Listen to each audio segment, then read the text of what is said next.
Introducing the Cadillac of spray caps, the Jiffy cap.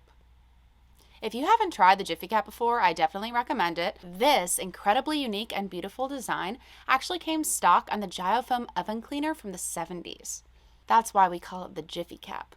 Graffiti writers used to love using these for great flares and small lines and fat lines.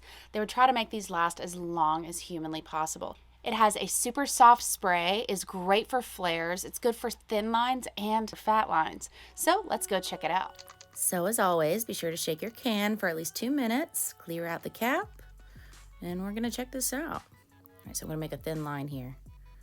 Ooh, it's a nice soft thin line too. I really like the feel of that. A little further from the wall, we have a much softer spray here.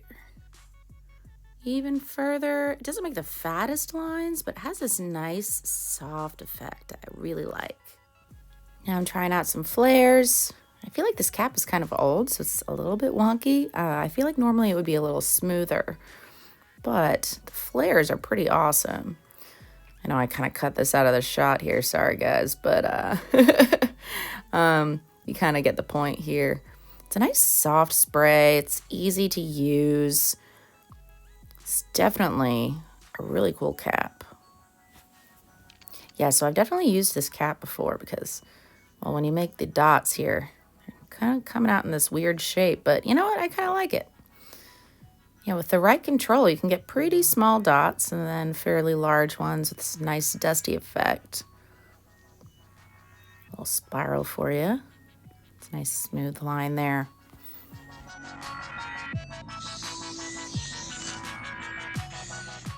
Just to remind y'all, I'm not a graffiti artist. I'm just like a street artist or muralist. So this writing is just really just kind of me playing around a little bit. But it looks pretty cool. The Jiffy cap is pretty awesome. I definitely recommend buying it. I'm not promoted in any way. I just wanted to tell you of some of the cool tools and things that I like to use sometimes. So about a year ago, my buddy Jay actually gave me a few of these Jiffy caps to try out for free. So thank you, Jay. He actually, at the time, he owned this graffiti shop in Greensboro, North Carolina called Buddha's Belly. Unfortunately, it's very sad, but Buddha's Belly no longer exists, but there is another graffiti shop in the works, hopefully to open sometime soon. Actually, if you own a business or you're trying to promote some sort of project or campaign, my buddy Jay actually owns a promotional type business where he can create t-shirts, mugs, pens, hats, you name it, to print your logo on or your design on or things like that. So if you're looking for something like that, he's a really good person to go through and his prices are great. So you can check out his link in my description below. Oh, and I have a link down below where you can actually purchase the Jiffy cap online if you don't have a graffiti shop in your area. Well, I hope everyone has a great day. Remember to stay peaceful, as a calm mind is a creative mind. Now go get inspired, be an influence, and make something beautiful today. Peace.